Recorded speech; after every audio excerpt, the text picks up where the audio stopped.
14 su djece imali. I ona njega pita, Đuro, zašto ti mene tučeš? Veli jelo, znaš zašto? Od večeras, pa da gol budemo živi, da znaš da imaš gazu. I kad ja budem u Zagrebu, da ti misliš da sam ja iza vrata, da ja vidim i da čujem što ti radiš i govoriš. I živjeli su koliko godina, nikad, je se lijepo slagali. Ali nikad nije ni iglu kupila da nije njegov pitala, Đuro, što ćemo i kako ćemo. A ja kažem ovako, ja sam rođen u 41. Od kad ljudi ne tuku žene, i učitelji djecu, ni đaka, ni žena. Vaše mišljenje o Istanbulskoj konvenciji? Ja da sam muška. Što bi ja ženu tuka... Ne bilo. 2 nedelje mi kad je najpravio.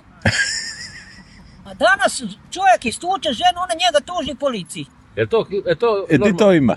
Ja ne bi mogao muža tužiti, da bi obe ruke i noge osjeća. Eto. Ja imam 4 čeri, ja sam ovako zetom. Miško, evo Zlato ovdje, slušaj, sidi, mi smo u prvom razredu. Viseri.